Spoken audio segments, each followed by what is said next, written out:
Yes, inangalan daw pala ni Eric Quezon ng mga abusado sa kabutihang loob ng kanyang ama na si Mang Dolphy.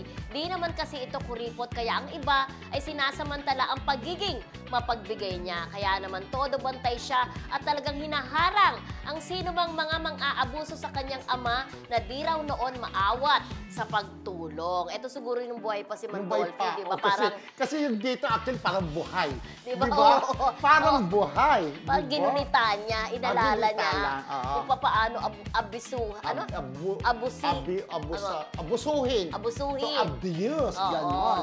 Pero di ba kilala naman kasi natin na si Mang Dolphy at saka si, namaya pa rin kaibigan niya, si FPJ, ay talagang generous sila, di ba? Kapag kami lalapit, hingi ng tulong, talaga open arms, parang yung kanta, open arms, di ba? So yun nga, siyempre siya, totoo naman na siya, teka muna, wag naman po. Teka muna, daddy, wag bigay ng bigay. Baka mamaya ko naman mawala.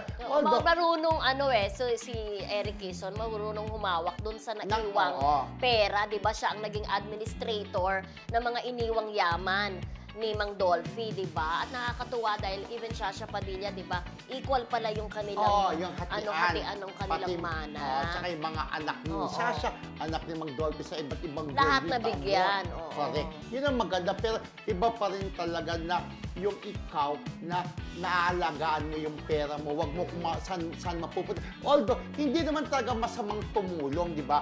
Pero yun ang gusto ni Eric, wag naman yung parang feeling niya, nasasamantala na ang kanyang ama. Teka muna, daddy, stop ang pag-giving-giving dahil yung iba nananamantala na, di ba? So, best advice na naman, binibigay ni Eric Quezon sa kanyang daddy na wala na sa yung mga viewers kaya natin, nakaramdam na kaya sila na nasamantala ang kanilang kabaitan, di ba? So, comment, di ba? I-comment nyo lang ang inyong mga experience dyan. Yes!